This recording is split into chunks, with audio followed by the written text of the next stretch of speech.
I'm going to say there is no shame in the game if that mirror is a magnifying mirror. In fact, we are going to meet you right there. Because makeup for mature skin, it deserves and needs its own discussion. The challenges are real. You probably want some makeup. It might even be an age-embracing sort of look. Studio 5 style and beauty contributor Megan Moore has built you an effortless routine with a complete guide to methods and to products.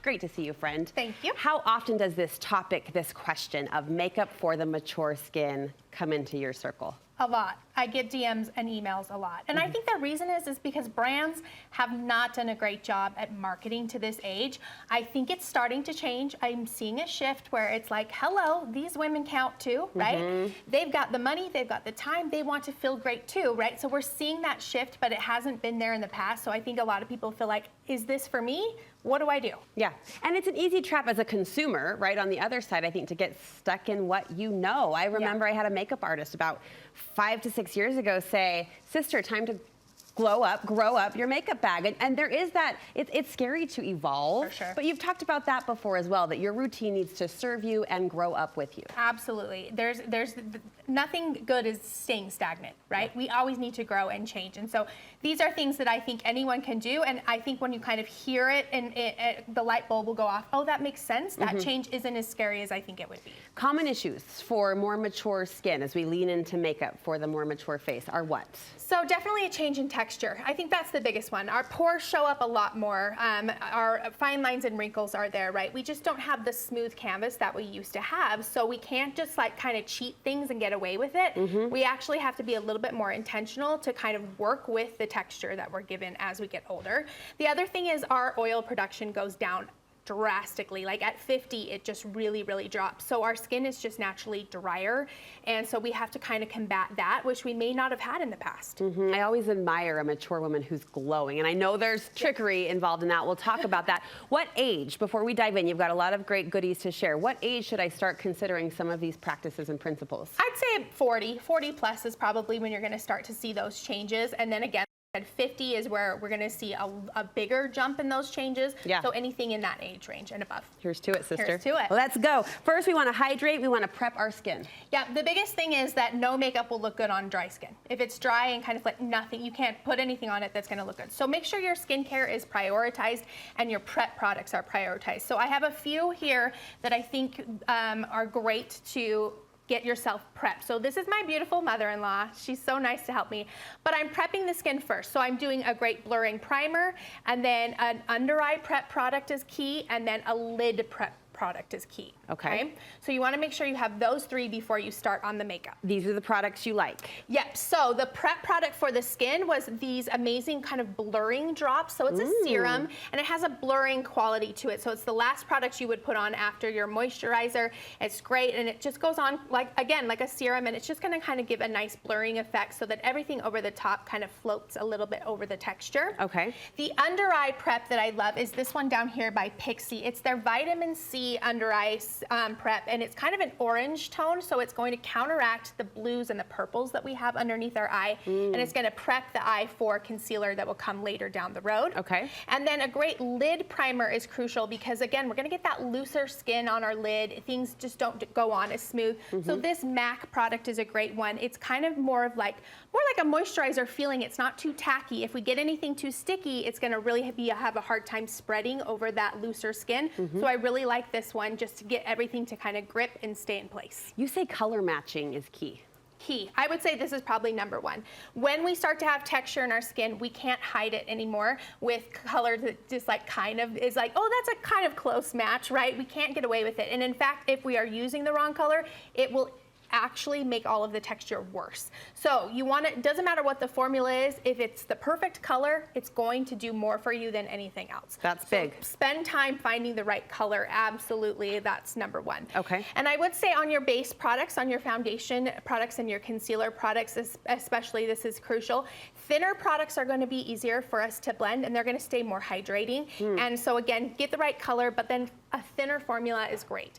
These are two of my favorites. So this is a serum foundation that I was using on my mother-in-law. You'll see how thin it is. It's like a liquid and it drips. And that's gonna be really beautiful over textured skin. It's gonna have the glow. So that glow you were talking about, this is one of those. Okay. So a serum foundation is a great option. It's gonna be thinner. And then I always go back to this Bye Bye Under Eye for a concealer. I love it too. It's so good. It's hydrating. It doesn't dry all the way down. It stays a little bit more moist, and so it kind of really helps with the dryness underneath the eyes.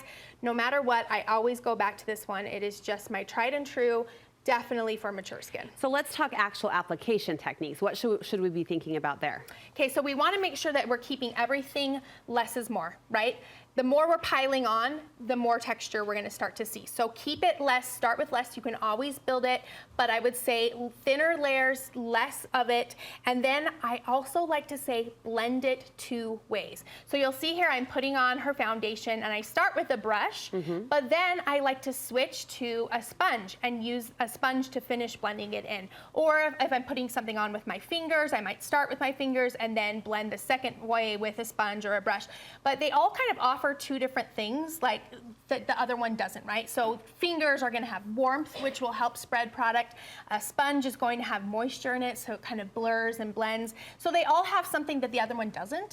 So pick 2 and blend, no matter what, at least 2 different ways. 2 different ways. Yeah. But work this step. I mean, this is a step that will absolutely. We want to push and press into the skin and make sure we're really getting it blended. It will serve you the best, but I always say, okay, I'm going to start with this one and finish this with this one, and I can tell the difference in my results for sure. All right, this is all making sense. It very much is a light bulb as you described it. All right, the next tip is sort of a cheat to lift everything up. Yep, I would say cheat everything just a titch higher.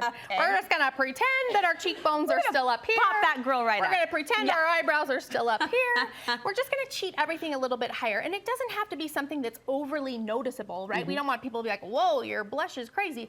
But especially with like our cheekbones, we can place blush and contour a little higher. So here I'm putting that contour right on her cheekbone and I'm blending upwards. Instead of maybe in the past, I might have put it down lower underneath her cheekbones. And same with her blush. I'm bringing it all the way up, kind of almost underneath her eye, which it might feel foreign at first, but it's going to visually lift the entire face. And same with your lips. You can cheat that lip line just a little bit higher. It doesn't need to be noticeable, but it does make a big difference. So lift up, blend up, place up. Yep. Okay, any good product recommendations for this little cheating technique? Absolutely. So this is the contour stick that I was using. It's the Makeup by Mario, the Soft Sculpt. It's super easy to use, and again, just kind of paint it on a little bit higher, maybe a ½ inch higher than you used to in the past, and then blend upward. It's just gonna do a great job of like waking up those cheekbones again. Okay.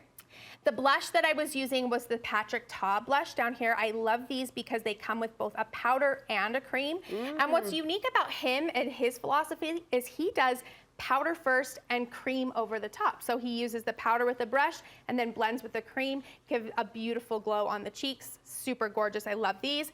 And then for brows, sometimes when we get a little older, our brow hairs become wiry. As they lose pigment, they lose that like softness. Okay. Yeah, so gray hair or a hair that doesn't have as much pigment becomes wiry, so it's really hard to get our brows to stay where we want them. So this is just a great product by e.l.f. It's their brow lift. It's a clear gel, but it's got enough staying power to keep those brow hairs in place. All right, finally, this is so good, Megan. Finally, advice for brighter, lighter eyes. Yep, you've heard me say it a million times. Ditch the dark color. We're already fighting gravity, right? We're already fighting our eyes feeling a little bit smaller. So go brighter, go lighter, keep the lash line light and open, and instead of that, use your mascara to be what you spend your time on to get your definition. So I like to just keep a shimmer. I think shimmer's beautiful at any age. A lighter color, I'm using kind of a pink and a gold here. Just beautiful, but then that time that I'm not using eyeliner, I'm actually spending on mascara to open up the eyes. Look how lovely she looks. Right? Beautiful, there's a glow, there's a softness. Just Good gorgeous. work, sister, she is beautiful. Isn't she a the doll? products you use for the eyes? So the Shadow Sticks by ColourPop, these are super affordable, lots of different colors. They're like $9, so you can buy lots of different colors, and they're so easy to put them on. Just swipe them on and blend them out. And the mascara I love is a tubing mascara, because again, when we lose our lashes as we get a little bit older, the tubing kind of can make up for that. It will extend lashes where there actually isn't hairs. And so this is a great option by Tarte. My only criticism is it doesn't come in brown yet, but I am trying to get that to happen. So if you guys want to help me on that bandwagon, but it's a great option to kind of fake lashes where we might not have as much as we used to. Yeah, brown bring your preference for the softness Yes, that it provides and the brightness. You know your stuff, sister. This was really helpful. I can hear everyone standing ovation at home in their living room. So thank you very much. Where can we get more details on all you shared today? I'll have all of this linked for you on my blog, thebeautysnoop.com, and come hang out with me on Instagram at beautysnoop. All right, thank you again.